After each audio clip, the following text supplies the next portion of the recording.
Canada में India की एक बेटी का मर्डर कर दिया गया। उसका जन्म हरियाणा में हुआ था, पली बढ़ी वो पंजाब में थी और उसके बाद कनाडा में जाके नौकरी करने लगी। अभी वहां नर्स की नौकरी कर रही थी, सोशल मीडिया इन्फ्लुएंसर थी, अपने जो कंटेंट वीडियो बनाकर और सोशल मीडिया पर डालती थी। ਬਿਆਸ ਵਾਲਾ ਜਿਹੜਾ ਮੇਨ ਇਹਨਾਂ ਦਾ ਢਿੱਲੋਂ ਬਾਬਾ ਹੈਗਾ, ਕੀ ਪਤੰਦਰ ਦਾ ਨਾਂ ਗੁਰਿੰਦਰ ਸਿੰਘ ਪਤਾ ਨਹੀਂ ਕੀ, ਇਹਨੇ 126 ਕਰੋੜ ਦਾ ਬੰਗਲਾ ਲਿੱਤਾ ਹੈ ਤੁਹਾਡੇ ਸੰਗਤ ਦੇ ਪੈਸਿਆਂ ਚੋਂ। ਸੋ ਜਿਹੜਾ ਸ਼੍ਰੀ ਹਰਮੰਦਰ ਸਾਹਿਬ ਹੈ ਪੰਜਾਬ ਦੇ ਅੰਦਰ ਹੈ, ਪੰਜਾਬ ਇੰਡੀਆ ਦੇ ਅੰਦਰ, ਤੇ ਇੰਡੀਆ ਚੱਲਦਾ ਸੈਂਟਰਲ ਸਰਕਾਰ। ਸੋ ਇਹ ਤਾਂ ਸੈਂਟਰ ਸਰਕਾਰ ਨਾਲ ਸਿੱਧਾ ਹੀ ਮੱਥਾ ਲਾਉਣ ਵਾਲੀਆਂ ਕੰਮ ਕਰੀ ਜਾਂਦੇ ਜੋ ਇਹਨਾਂ ਦੇ ਭਿੰਡਰ ਵਾਲੇ ਨੇ ਕੀਤੇ ਸੀ। ਪਰ ਮੇਰੀ ਪ੍ਰੋਬਲਮ ਵੀ ਜਿਹੜੇ ਟਿਕਟੌਕ ਤੇ ਬੈਠੇ ਆ ਨਾ ਖਾਲਿਸਤਾਨੀ ਬਣ ਕੇ, ਜਿਹੜੇ ਔਰਤਾਂ ਨੂੰ ਅਬਿਊਜ਼ ਲੈਂਗੁਏਜ ਯੂਜ਼ ਕਰਦੇ ਆ, ਉਹਨਾਂ ਦੇ ਬੱਚਿਆਂ ਤੱਕ ਦੀਆਂ ਫੋਟੋਆਂ ਸ਼ੇਅਰ ਕਰਦੇ, ਉਹਨਾਂ ਦੇ ਪਰਿਵਾਰ ਦੀਆਂ ਫੋਟੋਆਂ ਤੇ ਗੰਦ ਪਾਉਂਦੇ ਆ ਔਰ ਇੰਨਾ ਗੰਦੀਆਂ ਗਾਲਾਂ ਕੱਢਦੇ ਔਰ ਕਹਿੰਦੇ ਉੱਤੋਂ ਖਾਲਿਸਤਾਨ ਲੈਣਾ। ਇਹਨੇ ਪੂਰੇ ਪੰਜਾਬ ਨੂੰ ਚਿੱਟੇ ਤੇ ਲਾ ਦੇਣਾ। ਡਰਗ ਦ ਬਿਗ ड्रग डीलर सुखा अमली एंड विक्रमजीत मजीठिया। वो आलोचना करती थी जो खालिस्तान समर्थक हैं उनकी, अकाल तख्त के जत्थेदार वो उनके निशाने पर रहते थे।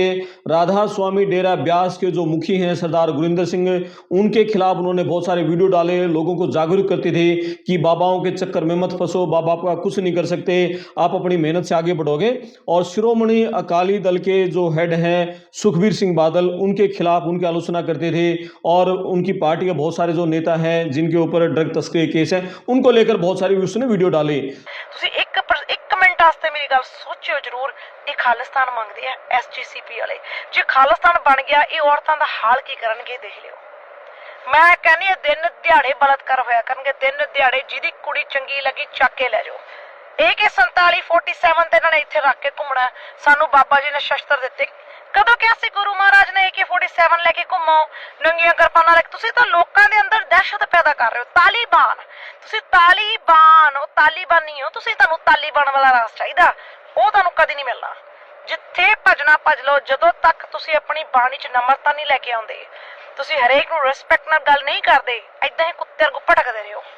ਤਾਂ ਹੀ ਤੁਹਾਨੂੰ ਮੈਂ ਖੋਤੇਸਤਾਨੀ ਕਹਿੰਦੀ ਆ, क्योंकि तो नैन्सी ग्रेवाल उस लड़की का नाम, जो अभी कनाडा में रहती थी, 45 साल की उसकी उम्र थी, 2018 में कनाडा में गई थी, नर्स की जॉब करी थी, एक जॉब और भी करी थी, तो उसकी चाकू मारकर वहां हत्या कर दी गई। कैनेडियन पुलिस के अनुसार मंगलवार की रात 9:30 बजे उसके घर में कुछ युवक घुसे हैं और चाकू मारकर और उसको अधमरा छोड़ गए और अस्पताल ले जाते समय उसकी मौत हो गई। जबकि उसकी माँ है, उसकी बहन है, उनका ये कहना है कि वो एक अपने पेशेंट के घर गई थी, अपने घर से काफ़ी दूर, लगभग 45 मिनट का टाइम लगता है, तो पेशेंट के घर गई थी और वहाँ उसका मर्डर किया गया है उसके घर के बाहर। तो जो कनेडियन पुलिस है वो पूरे मामले की जांच कर रही है। तो नैन्सी ग्रेवाल इन लोगों को कौन निशाना बना के रखते थे, जो राधा स्वामी ब्यास के जो मुखी हैं, अकाल तख्त के जत्थेदार हैं, खालिस्तान समर्थक हैं, अकाली दल के जो हेड हैं, तो इस पर विस्तार से बातचीत करेंगे। आप अपने कमेंट्स करना, वीडियो को शेयर करना, चैनल को सब्सक्राइब करना। मैं आपका दोस्त करमपाल। गौर ਨਾਲ ਦੇਖਿਓ ਬਾਈ ਦੀ ਤਸਵੀਰ ਬ੍ਰੈਂਪਟਨ ਦੇ।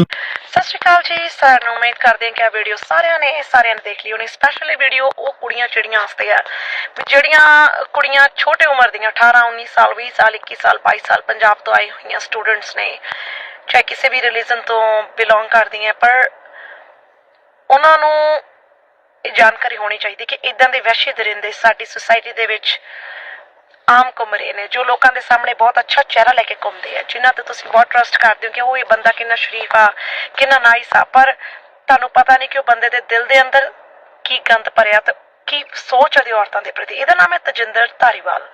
ਇਹ 47 ਈਅਰ 올ਡ ਆ ਔਰ 26 ਜਨਵਰੀ ਨੂੰ ਤੇ ਚਾਰजेस ਲੱਗੇ ਸੀ ਸੈਕਸੁਅਲ ਅਸੌਲਟ ਦੇ ਔਰ ਦੈਨ 27 ਨੂੰ ਬਿੱਲ ਤੇ ਬਾਹਰ ਵੀ ਆ ਗਿਆ ਬਰੈਂਪਟਨ ਪੁਲਿਸ ਵੱਲੋਂ। ਇਹਨੇ ਕੀ ਕਰਦਾ ਸੀ ਕਿ ਆਨਲਾਈਨ ਐਡ ਪਾ ਦਿੰਦਾ ਸੀ ਜੌਬ ਵਾਸਤੇ, ਕਿਉਂਕਿ ਬੱਚਿਆਂ ਕੋਲ ਜੌਬ ਨਹੀਂ ਹੈ ਹੁਣ। Just give me 1 minute. ਹਾਂਜੀ ਸੌਰੀ ਕਾਲ ਸੀ। ਸੋ ਜਦੋਂ ਐਡ ਪਾਉਣਾ ਸੀ ਜੌਬ ਵਾਸਤੇ, ਤੇ ਅਫਕੋਰਸ ਬੱਚਿਆਂ ਕੋਲ ਜੌਬ ਬਹੁਤ ਘੱਟ ਹੈ ਔਰ ਜਦੋਂ ਕੋਈ ਸ਼ਾਇਦ ਮੁੰਡੇ ਵਾਂਡੇ ਫੋਨ ਕਰਦੇ ਹੋਣਗੇ ਫੋਨ ਨਹੀਂ ਚੱਕਦਾ ਨਾ, ਪਰ ਕੁੜੀਆਂ ਦੇ ਫੋਨ ਚੱਕਦਾ ਸੀ। ਇਹ ਕੁੜੀਆਂ ਨੂੰ ਕਹਿੰਦਾ ਸੀ ਫਲਾਨੀ ਜਗ੍ਹਾ ਮੈਨੂੰ ਮਿਲੋ, ਬੱਚੀਆਂ ਪਹੁੰਚ ਜਾਂਦੀਆਂ ਸੀ, ਉੱਥੇ ਉਹਨੂੰ ਗੱਡੀ 'ਚ ਬਿਠਾ ਲੈਂਦਾ ਸੀ ਵੀ ਆ ਜਾਓ ਆਪਾਂ ਉੱਥੇ ਚੱਲਦੇ ਆ, ਉੱਥੇ ਬਹਿ ਕੇ ਗੱਲ ਕਰਦੇ। ਕਿਸੇ ਇੰਡਸਟਰੀਅਲ ਜਿਹੇ ਏਰੀਏ 'ਚ ਉਹਨਾਂ ਨੂੰ ਕੁੜੀਆਂ ਨੂੰ ਲੈ ਜਾਂਦਾ ਸੀ ਕਿ ਕਾਰ ਦੇ ਵਿੱਚ ਉਹਨਾਂ ਦੇ ਨਾਲ ਗੰਦੀਆਂ ਹਰਕਤਾਂ ਕਰਦਾ ਸੀ, ਡਰਟੀ ਟਾਕ ਕਰਦਾ ਸੀ, ਉਹਨਾਂ ਦਾ ਬ੍ਰੇਨ ਵਾਸ਼ ਕਰਦਾ ਸੀ ਕਿ ਜੌਬ ਵਿੱਚ ਕੀ ਪਿਆ, ਤੁਸੀਂ ਸੈਕਸ ਰੈਕਟ ਵਾਲੇ ਪਾਸੇ ਆ ਜਾਓ, ਤੁਹਾਨੂੰ ਇਹਦੇ ਵਿੱਚ ਜ਼ਿਆਦਾ ਇਨਕਮ ਮਿਲੂਗੀ। ਛੋਟੀ ਉਮਰ ਦੇ ਬੱਚਿਆਂ ਦੇ ਬ੍ਰੇਨ ਵਾਸ਼ ਕਰਨੇ। ਹੁਣ ਕਈ ਬੱਚਿਆਂ ਕੋਲ ਜੌਬ ਨਹੀਂ ਹੈ, ਉਹ ਪਿੱਛੋਂ ਪੰਜਾਬ ਤੋਂ ਕਰਜ਼ਾ ਚੱਕ ਕੇ ਆਈਆਂ ਹੋਈਆਂ, ਤੇ ਜਦੋਂ ਉਹਨਾਂ ਨੂੰ ਕਿਤੋਂ ਜੌਬ ਨਹੀਂ ਮਿਲ ਰਹੀ, ਮਹੀਨੇ ਦਾ ਰੈਂਟ ਨਹੀਂ ਭਰ ਹੋ ਰਿਹਾ, ਤੇ ਪਿੱਛੋਂ ਪੇਰੈਂਟਸ ਫੋਰਸ ਕਰਦੇ ਕਿ ਪੈਸੇ ਭੇਜ, ਕਿਸ਼ਤ ਆ ਗਈ, ਜਿਹੜਾ ਵਿਆਜ ਤੇ ਪੈਸਾ ਚੱਕਿਆ ਸੀ। ਕਿਤੇ ਨਾ ਕਿਤੇ ਉਹ ਲੜਕੀਆਂ ਮਜਬੂਰ ਹੋ ਕੇ ਜੁੜਨ ਔਰ ਏਦਾਂ ਦਾ ਬੰਦਾ ਉਹਨਾਂ ਦੀ ਬ੍ਰੇਨ ਦੇ ਵਿੱਚ ਗੰਦ ਪਾ ਦਿੰਦਾ, ਉਹ ਮਜਬੂਰੀ 'ਚ ਗਲਤ ਕੰਮ 'ਚ। दरअसल जो नैन्सी ग्रेवाल है और नैन्सी ग्रेवाल का जो प्रोफाइल है, उस प्रोफाइल के हिसाब से लगभग 85,000 के आसपास उनके फेसबुक पर फॉलोवर हैं और करीब 8-10 हज़ार के आसपास उनके यूट्यूब पर हैं और इतने करीब 10,000 के आसपास फॉलोवर हैं वो हैं उनके इंस्टाग्राम पर। तो ये लगातार वीडियो बना के डालती थी, जो सोशल इश्यूज़ हैं पंजाब के उनको लेकर बहुत एक्टिव होती थी और ख़ासकर अभी वो एक्टिव थी लगातार। जो राधा स्वामी ब्यास के जो मुखी हैं गुरमिंदर सिंह, उन पर उन्होंने कहा कि एक वीडियो में उन्होंने करोड़ों रुपया बंगला खरीदा है और जो पंजाब के अकाली दल के बड़े नेता हैं जिनकी अभी ड्रग तस्करी के आरोप थे, उनकी जमानत हुई थी, कि वो डेरा मुखी ने उनकी जमानत के लिए और खूब जोर लगा रखा था भी उनको जमानत दिलवाने के लिए। ਬਾਬਾ ਜੀ ਤੁਹਾਨੂੰ ਤਾਂ ਰੱਬ ਮੰਨਿਆ ਜਾਂਦਾ ਜੀ, ਤੁਹਾਨੂੰ ਜੇਲ੍ਹ 'ਚ ਆ ਕੇ ਕੀ ਲੋੜ ਪੈ ਜਾਂਦੀ ਹੈ ਮਿਲਣ ਦੀ? ਜੇ ਤੁਹਾਡਾ ਰਿਸ਼ਤੇਦਾਰ ਹੋਵੇ ਤੁਸੀਂ ਜਾਓਗੇ ਕਿ ਨਹੀਂ? ਇਹ ਉਹ ਕਹਿੰਦਾ ਮੈਂ ਪਾਪਾ, ਮੈਂ ਸੰਤ, ਮਹਾਤਮਾ ਗੁਰਵਿੰਦਰ ਆਪਣੇ ਆਪ ਨੂੰ ਕਹਿੰਦਾ ਹਨਾ। ਸੰਤ ਬਾਬੇ ਜਿਹੜੇ ਹੁੰਦੇ ਆ ਨਾ, ਉਹਨਾਂ ਵਾਸਤੇ ਰਿਸ਼ਤੇਦਾਰ ਕੁਛ ਨਹੀਂ ਹੁੰਦੇ, ਨਾ ਰਿਸ਼ਤੇਦਾਰੀ, ਉਹ ਸਾਰੇ ਰਿਸ਼ਤੇ ਨਾਤੇ ਤਿਆਗ ਕੇ ਦੁਨੀਆ ਸਮਾਜ ਸੁਧਾਰ ਤੇ ਲੱਗਦੇ ਆ। ਇਹ ਕਿਹੜਾ ਬਾਬਾ ਸੰਤ ਹੋ ਗਿਆ ਵੀ ਜਿਹਨੇ ਡਰਗ ਡੀਲਰ ਛੁਡਾ लिया जेल। तो बहुत सारी बातें उन्होंने कही थी। वो कहती थी कि बाबाओं के चक्कर में मत फंसो, ये बाबा आपका कुछ भला नहीं कर सकते, आपका भला होगा तो अपनी मेहनत करने से होगा। तो ये सारी बातें कहती थी, यानी इसके चलते वो जो राधा स्वामी डेरा मुखी के जो शिष्य हैं, समर्थक हैं, उनके निशाने पर रहती थी। एक वीडियो तो ये सुनो आप। ਜੋ ਉਹਨਾਂ ਦੇ ਉੱਤੇ ਕੇਸ ਬਣੇ ਹੋਏ ਆ, ਡਰੱਗਸ ਦਾ ਕੇਸ ਹੈਗਾ ਜੀ, ਇਹਨੂੰ ਲੈ ਕੇ ਤੁਸੀਂ ਕੀ ਕਹੋਗੇ? ਕਹਿੰਦੇ ਸਿਆਣੇ ਦਾ ਕਿਆ ਤੇ ਔਲੇ ਦਾ ਖਾਦਾ ਬਾਅਦ 'ਚ ਪਤਾ ਚੱਲਦਾ ਹੈ। ਸੋ ਮੈਂ ਪਹਿਲੇ ਵੀ ਇੱਕ ਵੀਡੀਓ ਬਣਾਈ ਸੀ, ਜਿਹੜਾ ਬਿਆਸ ਵਾਲਾ ਜਿਹੜਾ ਮੇਨ ਇਹਨਾਂ ਦਾ ਢਿੱਲੋਂ ਬਾਬਾ ਹੈਗਾ, ਕੀ ਪਤੰਦਰ ਦਾ ਨਾਂ ਗੁਰਿੰਦਰ ਸਿੰਘ ਪਤਾ ਨਹੀਂ ਕੀ, ਮੈਂ ਉਦੋਂ ਵੀ ਕਿਹਾ ਸੀ ਬੰਦਾ ਸਿਰੇ ਦਾ ਚੋਰ ਆ। ਇਹਨੇ 126 ਕਰੋੜ ਦਾ ਬੰਗਲਾ ਲਿੱਤਾ ਹੈ ਤੁਹਾਡੇ ਸੰਗਤ ਦੇ ਪੈਸਿਆਂ 'ਚੋਂ। ਇਹ ਬੰਦਾ ਕਰਪਟਡ ਆ, ਇਹਨੂੰ ਤੁਸੀਂ ਰੱਬ ਨਾ ਮੰਨੋ। ਆ ਹੁਣ ਨਤੀਜਾ ਦੇਖ ਲਓ। ਮਜੀਠੀਆ ਜਿਹਨੇ ਸਰਿਆਮ ਚਿੱਟਾ ਵੇਚਿਆ ਪੰਜਾਬ ਦੇ ਵਿੱਚ, ਚਿੱਟਾ ਵੇਚ ਕੇ ਲੋਕਾਂ ਦੀਆਂ ਧੀਆਂ ਪੁੱਤ ਮਰਵਾਏ, ਉਹਨਾਂ ਦੀ ਲਾਸ਼ਾਂ ਦਾ ਤੇ ਤਾਂਡਵ ਖੇਲਿਆ, ਨੋਟ ਕਮਾਏ ਤੇ ਹੱਦ ਤੋਂ ਜ਼ਿਆਦਾ ਪ੍ਰਾਪਰਟੀਆਂ ਬਣਾਈਆਂ। ਉਹ ਕੇਸ ਚੱਲ ਰਿਹਾ। ਇਹ ਬਿਆਸ ਵਾਲਾ ਢਿੱਲੋਂ ਜਾਂਦਾ ਉੱਥੇ, ਅੱਧਾ ਘੰਟਾ ਮੀਟਿੰਗ ਕਰਦਾ, ਉਸ ਤੋਂ ਬਾਅਦ ਜੀ ਉਹਨੂੰ ਬੇਲ ਮਿਲ ਗਈ ਆ। ਇਹ ਤੁਹਾਨੂੰ ਸਮਝ ਨਹੀਂ ਆਉਂਦੀ। ਉੱਤੋਂ ਢਿੱਲੋਂ ਬਿਆਨ ਦੇ ਰਿਹਾ ਬਿਆਸ ਵਾਲਾ ਕਿ ਸਾਡੀ ਤਾਂ ਰਿਸ਼ਤੇਦਾਰੀ ਹੈ ਜੀ, ਮੈਂ ਇਸ ਮਾਮਲੇ 'ਚ ਆਉਣਾ ਨਹੀਂ। ਇਹਦਾ ਮਤਲਬ ਇਹ ਚੋਰ ਦੀ ਰਿਸ਼ਤੇਦਾਰੀ ਉਸ ਚੋਰ ਨਾਲ ਆ। ਇਹਦਾ ਮਤਲਬ ਕਿ ਬਿਆਸ ਦੇ ਡੇਰੇ ਦੇ ਵੀ ਅੰਦਰ ਖਾਤੇ ਕਿਤੇ ਨਾ ਕਿਤੇ ਚਿੱਟੇ ਨਾਲ ਰਿਲੇਸ਼ਨ ਹੈ, ਚਿੱਟੇ ਦਾ ਵਪਾਰ ਕਰਦੇ ਆ, ਇਹ ਚਿੱਟਾ ਵੇਚਦੇ ਆ ਬਿਆਸ ਵਾਲੇ, ਇਹ ਵੀ ਅੰਦਰ ਖਾਤੇ ਚਿੱਟਾ ਵੇਚ ਕੇ ਅਮੀਰ ਹੋਏ ਨੇ। ਸੋ ਇਨਕੁਆਰੀ ਤਾਂ ਬਿਆਸ ਵਾਲਾ ਜਿਹੜਾ ਬਾਬਾ ਢਿੱਲੋਂ, ਉਹਦੀ ਵੀ ਹੋਣੀ ਚਾਹੀਦੀ ਆ, ਗੁਰਿੰਦਰ ਦੀ ਵੀ ਉਹਨੇ 126 ਕਰੋੜ ਦਾ ਚੰਡੀਗੜ੍ਹ 'ਚ ਬੰਗਲਾ ਲਿੱਤਾ। ਕਿੱਥੋਂ ਪੈਸਾ ਆਇਆ, ਕਿੱਥੋਂ? ਤੁਸੀਂ ਗੱਡੀ ਦੇਖੀ ਹੈ BMW, ਉਹਦੇ ਕੋਲ ਮਰਸੀਡੀਜ਼ ਦੇਖੀਆਂ? ਉਹ ਕੋਈ ਆਮ ਗੱਡੀਆਂ ਨਹੀਂ ਆ 40, 45, 50 ਲੱਖ ਵਾਲੀਆਂ, ਬਹੁਤ ਟੌਪ ਹਾਈ ਰੇਂਜ ਦੀਆਂ। ਪੈਸਾ ਆਉਂਦਾ ਕਿੱਥੋਂ ਇੰਨੀ ਮਹਿੰਗੀਆਂ ਗੱਡੀਆਂ ਵਾਸਤੇ? ਕੀ ਤੁਸੀਂ ਆਪ ਸੰਗਤ ਕਦੀ ਸਵਾਲ ਪੁੱਛਦੇ ਹੋ? ਜਦੋਂ ਬਾੜ ਆਈ ਸੀ ਪੰਜਾਬ 'ਚ, ਇੰਨੇ ਘਰ ਡੁੱਬੇ, ਇੰਨਾ ਨੁਕਸਾਨ ਹੋਇਆ ਗਰੀਬ ਪੰਜਾਬੀਆਂ ਦਾ, ਇਹ ਬੰਦੇ ਨੇ ਬੰਨ ਲਾਤੇ ਸੀ ਉੱਥੇ। ਕਹਿੰਦਾ ਮੇਰਾ ਬਿਆਸ ਦਾ ਡੇਰਾ ਨਹੀਂ ਡੁੱਬਣਾ ਚਾਹੀਦਾ, ਪਿੰਡ ਡੁੱਬਦੇ ਆ, ਕਹਿੰਦਾ ਡੁੱਬਣ ਢੱਠੇ ਖੂਹ 'ਚ ਮਾਰੋ, ਕਹਿੰਦਾ ਸਾਰੇ ਜਣੇ।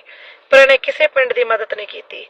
ਇਹਨੇ ਉਹ ਸਾਰਾ ਪਾਣੀ ਪਿੰਡਾਂ ਵੱਲ ਮੋੜਤਾ, ਪਰ ਆਪਦਾ ਡੇਰਾ ਬਚਾ ਲਿਆ। ਇਹ ਜਿਹਾਂ ਨੂੰ ਤੁਸੀਂ ਚੋਰਾਂ ਨੂੰ ਬਾਬਾ ਕਹਿੰਦੇ ਹੋ? ਮੈਂ ਤੁਹਾਨੂੰ ਅੱਗੇ ਵੀ ਦੱਸਿਆ, ਮੈਂ ਹਰ ਇੱਕ ਡੇਰੇ ਦੇ ਖਿਲਾਫ ਆ।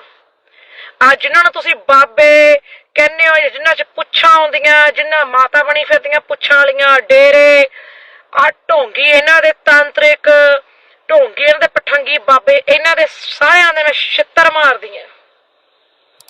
ਇੱਕ ਪਾਸੇ ਕਹਿੰਦੇ ਤੁਸੀਂ ਸਿੱਖ ਗੁਰੂ ਮੰਨਿਓ ਗ੍ਰੰਥ, ਦੂਜੇ ਪਾਸੇ ਤੁਸੀਂ ਇਹਦੇ ਤਲਵੇ ਚੱਟਦੇ ਹੋ ਉੱਥੇ ਜਾ ਕੇ। ਅੱਧ ਤੋਂ ਜ਼ਿਆਦਾ ਸਿੱਖ ਦਿਖਾ ਦਿੰਨੀ ਹੈ, ਸ਼੍ਰੀ ਸਾਹਿਬ ਭਾਈ ਇਹਦੇ ਤਲਵੇ ਚੱਟ ਰਹੇ ਹੁੰਦੇ ਆ ਢਿੱਲੋਂ ਦੇ।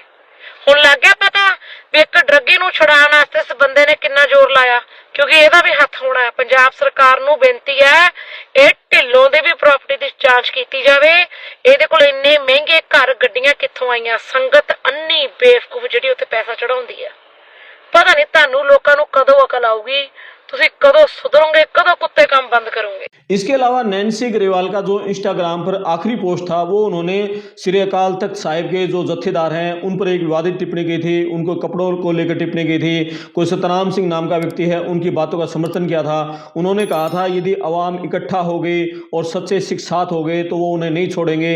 इसके अलावा वो अकाल जो तख्त के जत्थेदार हैं उनके कपड़ों को लेकर भी कई तरह की जो विवादित टिप्पणियां उन्होंने की थी।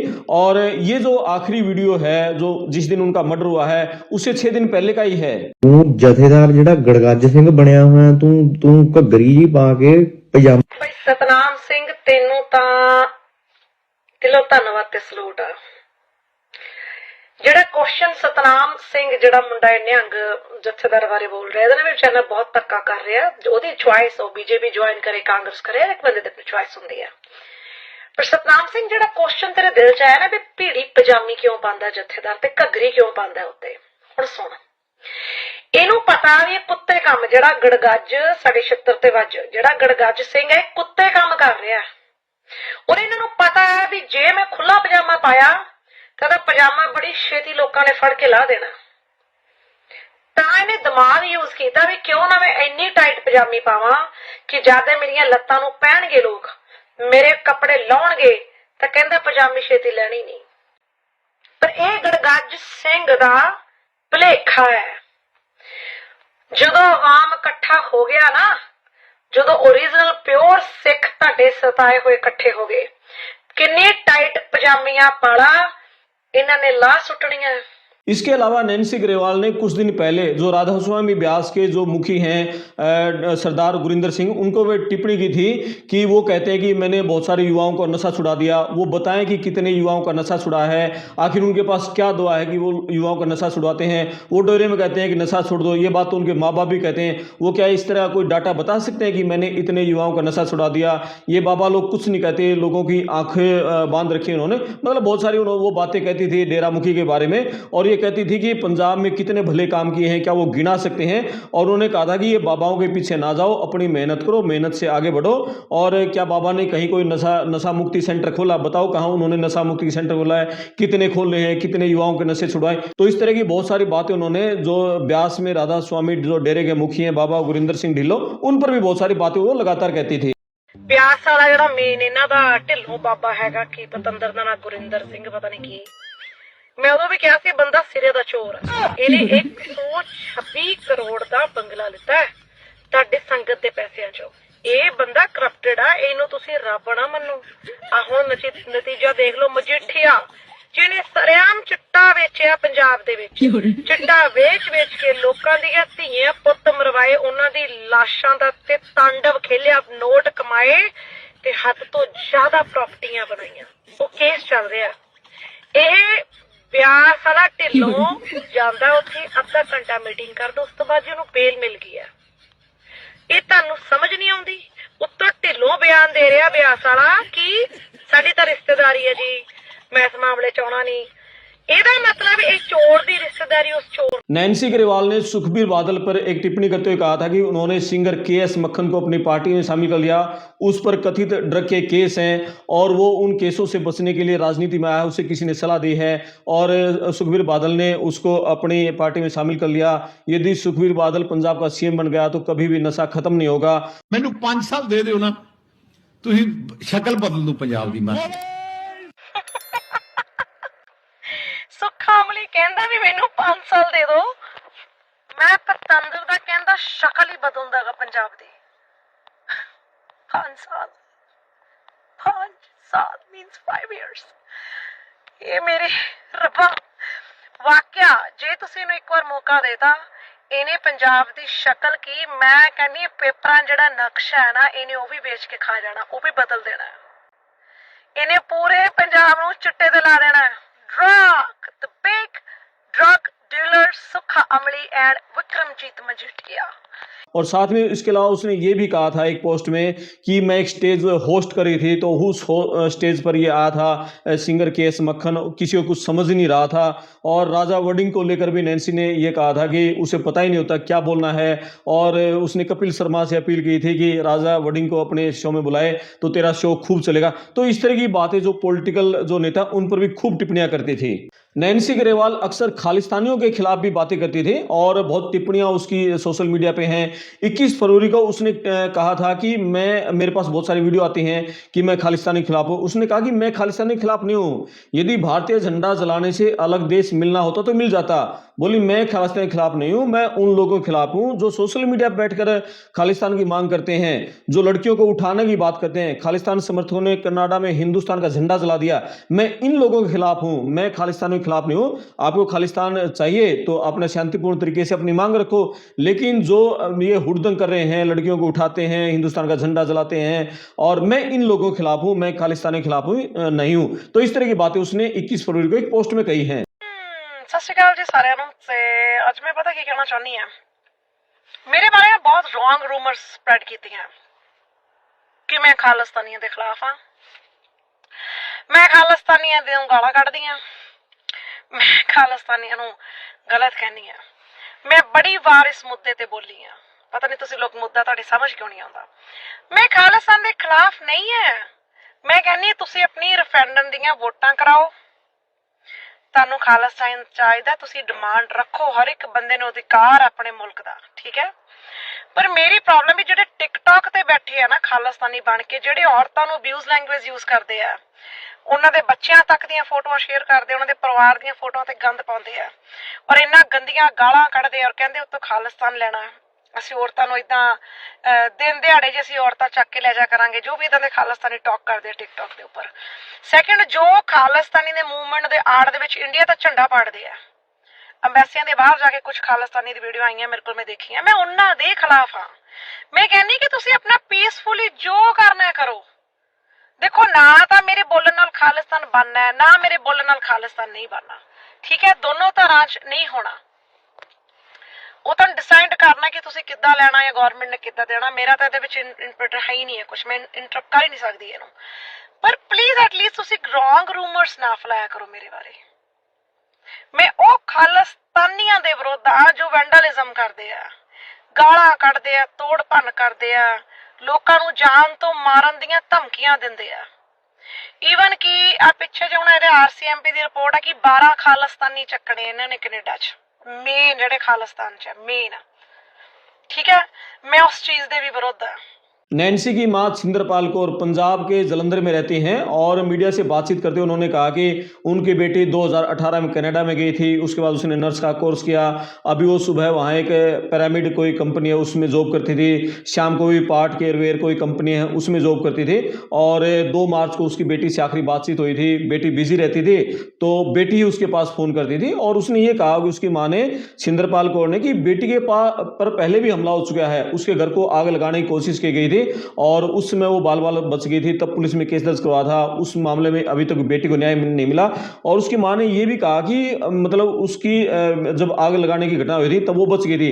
इसके बाद उसकी बेटी की रेकी की गई, कोई मुंह पर कपड़ा ढककर कोई आदमी उसके घर पहुंचा, लेकिन वो CCTV कैमरे लगे देखकर डर कर भाग गया, और उस समय तो वो बच गई। और लेकिन अब दुश्मनों ने बेरहमी से उसकी बेटी को मारा है और बेटी अस्पताल भी नहीं पहुंच पाई और मौके पर उसकी मौत हो गई।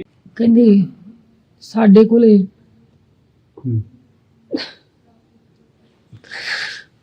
ਉਹਦੀ ਕਾਰ ਦੀ ਚਾਬੀ ਹੈ, ਉਹਦੇ 3 ਫੋਨ ਆ ਮੈਡਮ, ਉਹਦੇ ਘਰ ਦੀ ਚਾਬੀ ਹੈ, ਉਹਦਾ 500 ਦੇ ਵੈਲੈਂਟ ਹੈ, ਉਹਦੀ ਕ੍ਰੈਡਿਟ ਕਾਰਡ ਹੈ। ਬੇਟੀ ਦੀ ਡੈਥ ਹੋ ਚੁੱਕੀ। ਕਲਾਇੰਟ ਦੇਖਿਆ, ਬਜ਼ੁਰਗ ਕਲਾਇੰਟ ਸੀ, ਉਹ ਕਲਾਇੰਟ ਨੂੰ ਦੇਖ ਕੇ ਨਾਲ ਹੀ ਗੇਟ ਦੇ ਗੱਡੀ ਖੜੀ, ਜਿਵੇਂ ਆਪਣੀ ਵਿਹੜੇ 'ਚ ਗੱਡੀ ਖੜੀ ਆ, ਕਲਾਇੰਟ ਨੂੰ ਦੇਖ ਕੇ ਕਹਿੰਦੇ ਬਾਹਰ ਆਈ ਆ, ਤੇ ਇੱਕਦਮ ਹੀ ਆ ਕੇ 2 ਬੰਦੇ ਸੀ, ਉਹਨਾਂ ਨੇ ਇੱਥੇ ਚਾਕੂ ਮਾਰਿਆ, ਨੈਪ ਕੀਤਾ। ਹਾਂ, ਜਦੋਂ ਚਾਕੂ ਮਾਰਿਆ ਤਾਂ ਭੱਜ ਕੇ ਵਾਪਸ ਉਸੇ ਗੇਟ ਨੂੰ ਅੰਦਰ ਨੂੰ ਗਈ। ਉਹ ਗੇਟ ਜਿਹੜੀ ਉਧਰ ਦੀ ਆ, ਉਹ ਇੱਕ ਵਾਰੀ ਆਪਾਂ ਡੋਰ ਖੋਲ ਕੇ ਬੰਦ ਕਰੀਏ ਲੌਕ ਹੋ ਜਾਂਦੀ ਆ। ਉਹਨੂੰ ਲਕਵਾ ਮਾਰਿਆ ਹੋਇਆ ਸੀ ਬਜ਼ੁਰਗ ਗੋਰੀ ਨੂੰ, ਵੀਲ ਚੇਅਰ ਤੇ। ਸੋਨੇ ਫਟਾਫਟ ਜਦੋਂ ਪਹਿਲਾ ਚਾਕੂ ਵੱਜਿਆ ਨਾ, ਨਾਲ ਹੀ ਉੱਥੇ ਠਾਣਾ ਸੀ, ਉਹਨੇ ਫੋਨ ਕਰਤਾ ਵੀ ਮੇਰੀ ਨਰਸ ਨੂੰ ਚਾਕੂ ਮਾਰ ਗਏ, ਜਲਦੀ ਪਹੁੰਚੋ। 3rd ਪਰਸਨ ਨੇ ਕੀਤਾ ਜਿਹੜੀ ਕਲਾਇੰਟ ਨੂੰ ਸਾਂਭਣ ਗਈ ਸੀ, ਦਵਾਈਆਂ ਬੂਟੀਆਂ ਦੇਣ, ਨਹਾਉਣ ਧੋਣ ਗਈ ਸੀ ਉਹਨੇ। ਤੇ ਪੁਲਿਸ ਨੂੰ ਕਹਿੰਦੇ 3 ਮਿੰਟ ਲੱਗ ਗਏ, ਜਿਵੇਂ ਪੁਲਿਸ ਵਾਲਿਆਂ ਨੇ ਸਾਨੂੰ ਦੱਸਿਆ ਵੀ ਉਹਨਾਂ ਨੂੰ 3 ਮਿੰਟ ਲੱਗ ਗਏ ਪਹੁੰਚੇ ਨੂੰ। ਇਹ ਭੱਜ ਕੇ ਜਦੋਂ ਗੇਟ ਨੂੰ ਆਈ, ਗੇਟ ਲੌਕ ਹੋ ਗਿਆ। ਉਹ ਘਰ ਦੇ ਪਿਛਲੇ ਪਾਸੇ ਜੰਗਲ ਆ ਕਾਫੀ, ਉਧਰ ਨੂੰ ਭੱਜੀ ਹੈ। ਜਦੋਂ ਉਧਰ ਨੂੰ ਭੱਜੀ ਦੋਨਾਂ ਨੇ ਇਹਨੂੰ ਫੜ ਲਿਆ, ਦੋਨਾਂ ਬਾਹਾਂ ਤੋਂ। ਦੁਬਾਰਾ ਫੇਰ ਹਾਂ ਜਦੋਂ ਭੱਜੀ ਹੈ, ਅੰਦਰ ਨਹੀਂ ਬਾਹਰ ਜੰਗਲਾਂ ਵੱਲ ਨੂੰ ਭੱਜੀ ਨਾ, ਅੰਦਰ ਤਾਂ ਗੇਟ ਹੀ ਨਹੀਂ ਖੁੱਲਿਆ, ਗੇਟ ਖੁੱਲਦਾ ਬਚ ਜਾਂਦੀ। ਬੈਕਯਾਰਡ ਤੋਂ ਦੌੜਨੀ। ਹਾਂਜੀ ਹਾਂਜੀ। ਇੱਕ ਤਾਂ 2 ਮਹੀਨੇ ਪਹਿਲਾਂ ਜਿਹੜਾ ਘਰ ਸਾੜਿਆ, ਉਹ ਸਾਰਾ ਕੁਝ ਉਹਦੇ ਤੇ ਵੀ ਇਹਨੂੰ ਵੀਡੀਓ ਆਈਆਂ ਸੀ, ਆਏ ਮਾਰ ਦਿਆਂਗੇ ਤੈਨੂੰ, ਜਵਿੰਦਰਾ ਗਾਂਧੀ ਮਾਰੀ, ਆਏ ਮਾਰ ਦਿਆਂਗੇ, ਜੋ ਕਰ ਦਿਆਂਗੇ, ਸਭ ਕੁਝ ਨਾਲ ਦੀ ਨਾਲ ਹੀ। 1 ਮਿੰਟ भी नहीं वो टिकती सी, नाल दी नाल ही ये पुलिस अफसर दे कोले ऑफिस पहुंच जाती सी। मां छिंदरपाल कौर ने यह भी कहा कि उसकी बेटी गरीबों की मसीहा थी, उनकी मदद करती थी, सच का साथ देती थी, सच की लाइन पर चलती थी, और इसी के चलते वो बहुत सारे लोगों के निशाने पर थी। और उसकी मां ने कनाडा पुलिस से अपील की कि 3-4 लोगों के नाम उसके पास भी हैं, और ऐसे लोगों को गिरफ्तार किया जाए, उनको कड़ी सजा दी जाए, उनकी बेटी को न्याय दिलाया जाए। नैन्सी ग्रेवाल के बारे में आपको बता दें कि उसका जन्म हरियाणा के सिरसा में हुआ, फिर उसके बाद उसकी स्कूलिंग भी काफ़ी वहाँ सिरसा में हुई। उसके बाद उसका परिवार पंजाब के लुधियाना में शिफ्ट हो गया, फिर उनका जलंधर में शिफ्ट हो गया। और उसके जो ज़्यादातर स्टेज शो करती थी नैन्सी, और ज़्यादातर जो कार्यक्रम है उसके वहीं जालंधर, कपूरथला, होशियारपुर, यानी जो दोआबा का इलाका है वहाँ होते थे। और आम आदमी पार्टी में भी उस करियर रही। 2015 के दौरान उसने आम आदमी पार्टी के लिए भी शो किए, सिंगिंग शो करती थी, वो स्टेज शो करती थी, फिर सिंगिंग कार्यक्रम करने लगी। उसके बाद 2018 में वो वहाँ चली गई, कनाडा चली गई, वहाँ उसने नर्स का कोर्स किया, और फिर वो नर्स की जॉब करने लगी। लेकिन अब वो लगातार इन पर जो पंजाब के हमने बताया कि जो अकाली दल के जो नेता हैं, अकाल तख्त के जत्थेदार हैं, राधा स्वामी ब्यास के जो डेरा मुखी हैं, और जो सरदार अमृतपाल, सांसद अमृतपाल सिंह हैं, और गुरपतवंत सिंह पन्नू हैं जो अमेरिका में रहते हैं, खालिस्तान समर्थक हैं, तो इन लोगों पर वो अक्सर लगातार टिप्पणियां करती थी। और उन्होंने जो अपनी फेसबुक पेज पर होम टाउन जो लुधियाना लिखा हुआ है, और अपनी जो स्कूलिंग है हरियाणा के सतलुज पब्लिक स्कूल, उन्होंने बताया कि वहाँ से हुई है, कॉलेज की पढ़ाई गवर्नमेंट कॉलेज सिरसा से, नर्सिंग की पढ़ाई यूनिवर्सिटी ऑफ टोरंटो से, मतलब इस तरह का उन्होंने पूरा प्रोफाइल लिखा हुआ है। हाँ जी, ਜਦੋਂ ਮੈਨੂੰ ਸ਼ਿਕਾਇਤ ਕੋਈ ਕਰਦੇ ਸੀ, ਜਦੋਂ ਕੋਈ ਵੀਡੀਓ ਜੀ ਪਾ ਦਿੰਦੀ ਸੀ, ਮੈਂ ਕਿਹਾ ਬੇਟੇ ਇੰਨਾ ਸੱਚ ਵੀ ਨਾ ਬੋਲ, ਡੱਕਦੀ ਸੀ ਮੈਂ ਕਿਹਾ ਪੁੱਤ ਇੰਨਾ ਸੱਚ ਨਾ ਬੋਲ, ਉੱਥੇ ਜਿਹੜੇ ਉਹ ਬੈਠੇ ਆ ਨਾ ਇਕੱਠੇ ਹੋਏ ਗੁਰਦੁਆਰੇ 'ਚ, ਉਹ ਤੈਨੂੰ ਨਹੀਂ ਛੱਡਣਗੇ, ਤੇਰੇ ਅੱਗ ਲਾਈ ਆ, ਹੁਣ ਉਹ ਤੈਨੂੰ ਮਾਰ ਦੇਣਗੇ, ਮੈਂ ਤੇਰੇ ਅੱਗੇ ਹੱਥ ਬੰਨ੍ਹਦੀ ਆ, ਤੂੰ ਇਹ ਕੰਮ ਹੀ ਛੱਡ ਦੇ। ਉਹਨੇ ਉਹ ਤਾਂ ਜਿਹੜੀਆਂ 2-4 ਵੀਡੀਓ ਪਾਈਆਂ ਸੀ ਖਾਲਸਤਾਨੇ ਵਾਲਾ, ਤਾਂ ਉਹਨੇ ਕੰਮ ਹੀ ਬੰਦ ਕਰਤਾ ਸੀ, 2 ਮਹੀਨੇ ਤੋਂ ਆਉਂਦੀ ਨਹੀਂ ਸੀ। ਕੀ ਸੱਚ ਬੋਲਣ ਦੇ? ਹਾਂ ਹਾਂਜੀ, ਸੱਚ ਬੋਲਣ ਦਾ ਨਤੀਜਾ ਮੈਨੂੰ ਆਹੀ ਕਹਿੰਦੀ ਸੀ। ਮੈਂ ਹੱਥ ਜੋੜ ਕੇ ਕਹਿੰਦੀ ਤੂੰ ਇੰਨਾ ਸੱਚ ਬੋਲਦੀ, ਤੈਨੂੰ ਚਾਹ ਮਾਰ ਦੇਣਗੇ ਪੁੱਤ, ਪਹਿਲੋਂ ਮੁੰਡਾ ਮਾਰਿਆ, ਫਗਵਾੜੇ ਵਾਲਾ ਮਰਿਆ ਮੁੰਡਾ, ਤੈਨੂੰ ਮਾਰ ਦੇਣਗੇ। ਨਹੀਂ ਮੰਮੀ ਵੇਖੀ ਜਾਊਗੀ। ਫਿਰ ਇੱਕ ਦਿਨ ਮੈਂ ਇਹਨੂੰ ਕਿਹਾ ਤੇ ਮੇਰੇ ਨਾਲ ਲੜ ਪਈ, ਕਹਿੰਦੀ ਤੈਨੂੰ ਮੈਂ ਫੋਨ ਨਹੀਂ ਕਰਨਾ, ਕਹਿੰਦੀ ਮਾਰ ਦੇਣਗੇ ਤਾਂ ਫਿਰ ਜੇ ਆਈ ਆ ਤਾਂ ਮਰਨਾ ਹੀ ਆ, ਤਲੀ ਤੇ ਰੱਖੀ ਹੋਈ ਆ, ਸੱਚ ਬੋਲੂੰਗੀ, ਤੂੰ ਸੱਚ ਬੋਲਣ ਨੂੰ ਮੈਨੂੰ ਨਹੀਂ ਰੋਕ ਸਕਦੀ ਮੰਮੀ। ਮੈਂ ਲੋਕਾਂ ਦਾ ਭਲਾ ਵੀ ਕਰੂੰਗੀ, ਜਿਹੜੇ ਜ਼ਰੂਰਤਮੰਦ ਆ, ਜਿਨ੍ਹਾਂ ਦਾ ਕੋਈ ਪੈਸਾ ਦੱਬ ਲੈਂਦਾ, ਗਰੀਬ ਮੁੰਡੇ ਕੁੜੀਆਂ ਜਿਹੜੇ ਕੰਮ ਕਰਦੇ ਉਧਰ, ਕਹਿ ਦੇਣਾ ਸਾਡੇ ਇੰਨੇ ਉਧਰ ਪੈਸੇ ਦੱਬ ਲਏ, ਸਾਡਾ ਨਿਆਂ ਕਰਾ ਦਿਓ।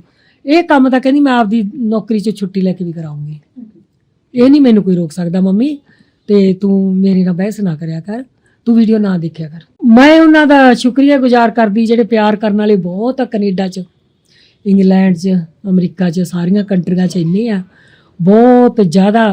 ਮੈਂ ਉਹਨਾਂ ਨੂੰ ਇਹ ਕਹਿੰਦੀ ਵੀ ਮੇਰੀ ਬੱਚੀ ਭਾਗਾਂ ਵਾਲੀ ਸੀ, ਜਿਹੜੇ ਤੁਸੀਂ ਸਭ ਉਹਨੂੰ ਪਿਆਰ ਕਰਦੇ ਸੀ, ਉਹ ਅੱਛੇ ਕੰਮ ਕਰਦੀ ਸੀ ਮੇਰੀ ਬੱਚੀ, ਉਹ ਝੂਠ ਨਹੀਂ ਬੋਲਦੀ ਸੀ, ਸਭ ਤੋਂ ਵੱਡੀ ਗੱਲ ਉਹ ਝੂਠ ਨਹੀਂ ਬੋਲਦੀ ਸੀ ਕਦੇ ਵੀ, ਇੰਨੇ ਸਾਲਾਂ ਦੀ ਹੋ ਕੇ ਉਹ ਗਈ ਆ, ਤੇ ਉਹਨਾਂ ਦਾ ਧੰਨਵਾਦ ਕਰਦੀ। ਪਰ ਮੇਰੀ ਇਹ ਵੀ ਰਿਕੁਐਸਟ ਹੈ, ਜਿਨ੍ਹਾਂ ਨੇ ਇਹ ਕੰਮ ਕਰਾਇਆ, ਮੇਰੀ ਬੇਟੀ ਨੂੰ ਮਰਵਾਇਆ,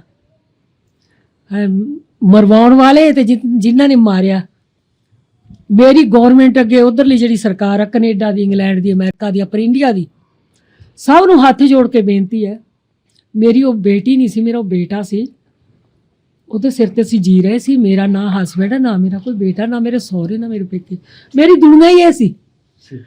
ਤੇ ਵੀ ਉਹ ਨਿਆਂ ਕਰਨ, ਜਿਹੜੇ ਬੰਦਿਆਂ ਨੇ ਇੰਨਾ ਕੁਝ ਕੀਤਾ, ਕਰਵਾਇਆ ਜਾਂ ਕਰਿਆ, ਉਹਨਾਂ ਨੂੰ ਬਸ ਮੈਂ ਇਹ ਕਹਿੰਦੀ ਆ, ਮੇਰੀ ਬੇਟੀ ਨੂੰ ਨਿਆਂ ਮਿਲ ਜੂਗਾ, ਉਹਨਾਂ ਨੂੰ ਜੇਲ੍ਹ ਦੇ ਅੰਦਰ ਮਾਰਨੇ ਚੱਕ ਕੇ। ਇਹ ਨਿਆਂ ਹੀ ਨਹੀਂ ਆਈ, ਉਹਨੂੰ ਨਿਆਂ ਹੀ ਨਹੀਂ ਮਿਲਿਆ, ਉਹ ਮਰ ਗਈ ਹੈ। ਜਿਹੜੀ ਅੱਗ ਲਾਈ ਸੀ ਉਹ ਥੱਕ ਗਈ, ਚੱਕਰ ਲਾਉਂਦੀ ਉਹ ਕਹਿੰਦੀ ਰਹਿ, ਪੁਲਿਸ ਅਫਸਰ ਕੇ ਬੰਦੇ ਚੱਕ ਕੇ ਲਿਆਓ ਗੁਰਦੁਆਰੇ 'ਚੋਂ, ਇਹ ਬੰਦੇ ਚੱਕੋ। ਕਦੀ ਕਿਸੇ ਦਾ ਨਾਮ ਲਿੱਤਾ ਹੋਵੇ ਉਹਨਾਂ ਨੇ? ये हाँ जी। मैंने ज्यादा अट्रैक्ट करता कौन ਪਤਾ ਮੈਨੂੰ ਹਾਂਜੀ ਮੈਂ ਕੀ ਕਰਾਂ मैं ਤੁਹਾਨੂੰ तो ये पूरी खबर थी नैन्सी ग्रेवाल के बारे में। अब कनाडा की जो पुलिस है वो पूरी एक्टिव है। उसने पूरे जो जहां उसकी डेथ हुई थी और उस इलाकों को सील किया, 2 घरों को सील किया, लोगों से पूछताछ करी है, लोगों से सीसीटीवी फुटेज मांगी है, उसके परिवार से, रिश्तेदारों से, यदि और आस पड़ोसियों से भी किसी के पास कोई सीसीटीवी फुटेज हो तो उपलब्ध करवाए। पुलिस जांच करी है।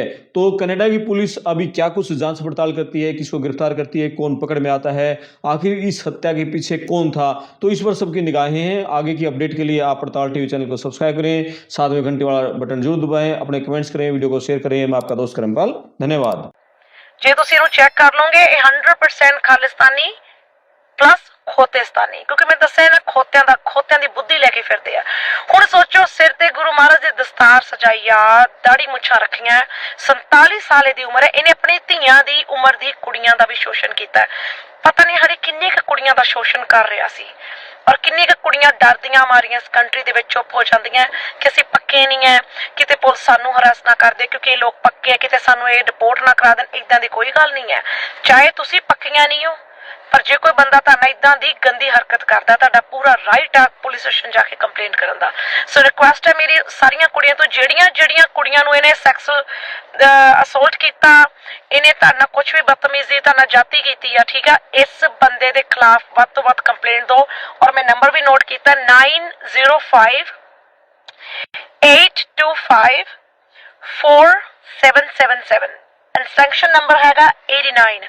ਸੋ ਇਸ ਨੰਬਰ ਤੇ ਪੁਲਿਸ ਨਾਲ ਸੰਪਰਕ ਕਰੋ, ਆਪਣੀ ਆਪ ਬੀਤੀ ਦੱਸੋ ਵੀ ਹਾਂ ਇਹ ਬੰਦੇ ਨੇ ਸਾਡੇ ਨਾਲ ਵੀ ਇਹ ਕੀਤਾ। ਔਰ ਦੇਖੋ ਇਹ ਵੈਸ਼ੀ ਦਰਿੰਦਾ ਬੇਲ ਲੈ ਕੇ ਬਾਹਰ ਘੁੰਮ ਰਿਹਾ ਹੈ, ਪਤਾ ਨਹੀਂ ਹੋਰ ਕਿੰਨੀਆਂ ਬੱਚੀਆਂ ਨੂੰ, ਕਿੰਨੀਆਂ ਕੁੜੀਆਂ ਨੂੰ ਸ਼ਿਕਾਰ ਬਣਾਊਗਾ। ਸੋ ਸਿੱਖ ਕਮਿਊਨਿਟੀ ਤੋਂ ਜਿਹੜੇ ਤੁਸੀਂ ਸਿੱਖ ਮੈਨੂੰ ਹੇਟ ਕਰਦੇ ਹੋ ਨਾ, ਤੁਹਾਡੀ ਮੇਰੀ ਲੜਾਈ ਮੈਨੂੰ ਉਹੀ ਸਿੱਖ ਹੇਟ ਕਰਦੇ ਜਿਹੜੇ ਖੋਤੇਸਤਾਨੀ ਨੂੰ ਪ੍ਰਮੋਟ ਕਰਦੇ ਆ। ਸੋ ਖੋਤੇਸਤਾਨੀਆਂ ਤੇ ਮੇਰੀ ਇਹ ਜੰਗ ਚੱਲਦੀ ਰਹਿਣੀ ਹੈ ਕਿਉਂਕਿ ਇਹ ਪੁੱਠਾ ਕੰਮ ਕਰਦੇ ਆ ਖਾਲਿਸਤਾਨ ਦੀ ਆੜ ਵਿੱਚ।